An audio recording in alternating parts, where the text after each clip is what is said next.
Farm and food जो कृषि पत्रिका है, इनकी टीम और बस्ती जनपद के हमारे प्रगतिशील किसानों में अग्रणी श्री राममूर्ति मिश्रा जी का मैं हृदय से आभारी हूं कि इन्होंने मुझे यहाँ पर बुला करके और सम्मानित करने के लिए यहाँ निमंत्रित किया है।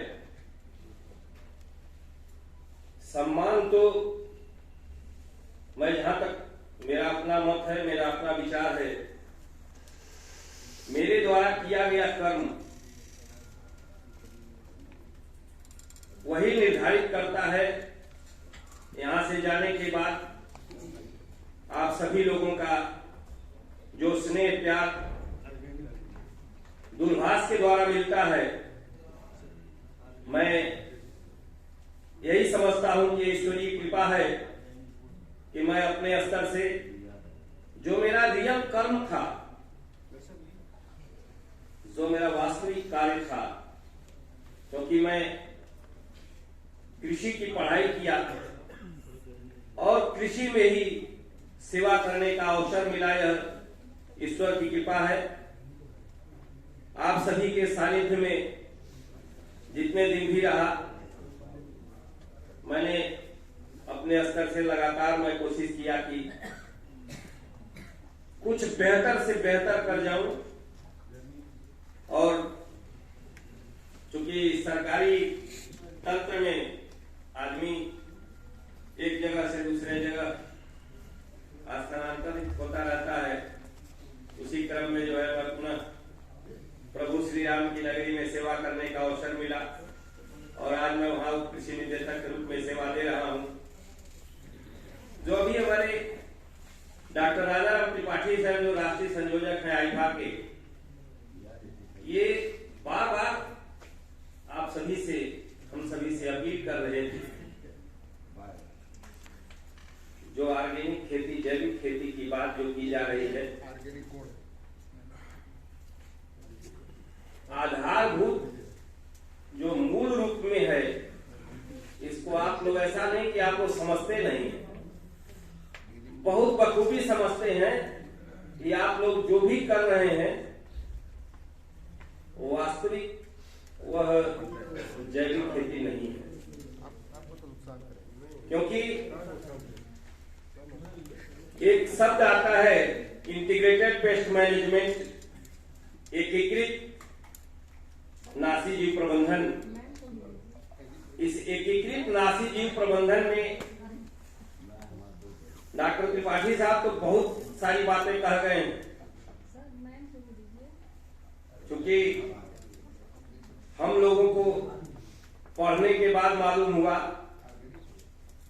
आपके साथ आपको देख करके अनुभव हुआ कि आप कैसे कार्य कर रहे हैं, कैसे अपनी खेती कर रहे हैं। लेकिन ये तो पढ़े भी हैं और किए भी हैं और दोनों भी लगातार उसमें अनवरत लगे हुए हैं। जहां तक मैं समझता हूं, क्योंकि मैं इंटोलॉजिस्ट हूं, कृषि में भी जो कीट विज्ञान की विशेषज्ञता मैंने उसमें बायोपेस्टिसाइड्स पे मैंने खेती की थी। और जहां तक मैं समझता हूं कि इंसेक्टिसाइडल रेजिड्यू जो है वो आपके खेतों में इतनी आसानी से नहीं जाता है। आपने जिस खेत में गन्ना बोया, अगर उस गन्ने में आपने इंसेक्टिसाइड का, पेस्टिसाइड का प्रयोग किया है, जैसा कि आज भी हमारे तमाम किसान भाई यहाँ बैठे हैं जो गन्ने में कोलाजेन डालते हैं, लेकिन आपको इसका दुष्प्रभाव, मैं तो ये नहीं कह सकता कि आपको मालूम नहीं है, आपको मालूम है, लेकिन फिर भी आप अपनी आदत से मजबूर हैं और आप उसको डालते चले आ रहे हैं। क्योंकि insect pest of complex of sugar cane में गन्ने में जड़ से लेकर के और टाप तक बहुत सारे कीड़े लगते हैं, और उन कीड़ों को मारने के लिए आप लगातार आपसे कृषि विभाग या कृषि विज्ञान केंद्र, जो भी हमारे वैज्ञानिक गण हैं, या कृषि विभाग के कृषि रक्षा विशेषज्ञ हैं, वो लगातार आपसे कहते हैं कि भाई रासायनिक कीटनाशकों का इस्तेमाल आप कम से कम करिए, ना करिए। हमने तो अभी तक अपने इस सेवा काल में जल्दी रासायनिक कीटनाशकों का नाम भी नहीं लेना चाहता। मैं ये नहीं कहता हूं कि रासायनिक कीटनाशकों का प्रयोग मत करिए संजय बाबू के, लेकिन उसके पहले जो बहुत सारी विधाएं हैं जो इंटीग्रेटेड पेस्ट मैनेजमेंट के तहत प्रयोग की जाती हैं, और उन विधाओं का प्रयोग करिए। जब वो सारी विधाओं से आप हार जाइए, उसके बाद आप केमिकल पेस्टिसाइड की तरफ बढ़िए। और जो भी डॉक्टर साहब ने कहा, मैं इनकी बात से अक्षरशः सहमत हूं। आपका प्रोडक्ट किसी भी देश को भेजा जाएगा तो भेजने से पहले अगर हमारी राय ली जाती तो मैं पहले ही कह देता कि ये रिटर्न हो जाएगा।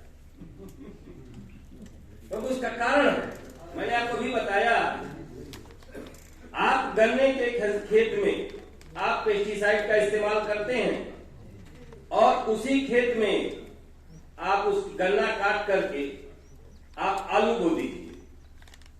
आलू में भी आप सॉइल इंसेक्टिसाइड का प्रयोग करते हैं।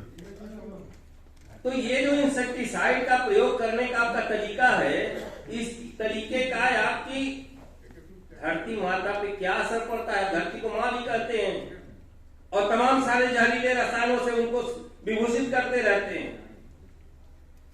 तो ये जो एक प्रोसेस है जो चलता चला रहा है, अब इस प्रोसेस से आपको अलग हटने की जरूरत है। और मैं यहाँ जब तक रहा हूं, मैं लगातार ये निवेदन करता रहा हूं कि नहीं, यहाँ बहुत सारे लोग ऐसे भी हैं जो बहुत कम कर दिए हैं, लगभग बंद कर दिए हैं। वो अब किसी केमिकल पेस्टिसाइड का नाम नहीं लेते। लोग अब वही गौ आधारित प्राकृतिक खेती में जीवामृत, घन जीवामृत, बीजामृत और दसपर्णी का प्रयोग कर रहे हैं। आज जरूरत उसी की है, लेकिन हम आपको बताना चाहेंगे कि आप ये जो कुछ भी कर रहे हैं, ये लगातार, चूंकि आप अनवरत जब से आप खेती शुरू किए हैं तब से आप केमिकल पेस्टिसाइड का, केमिकल फर्टिलाइजर का प्रयोग करता चले आ रहे हैं। अब जब इसी तरह से इसको आने वाले 10-20 सालों तक लगातार जब आप करेंगे, तब जाकर के कहीं ये प्रोडक्शन जो है आपका उस मानक पे खरा उतरेगा जिस मानक की जरूरत है। आज केमिकल पेस्टिसाइड का आपने जो उपयोग किया था, जो इस्तेमाल किया था, वो केमिकल पेस्टिसाइड का, केमिकल फर्टिलाइजर का प्रयोग करने का उस समय आपकी जरूरत थी।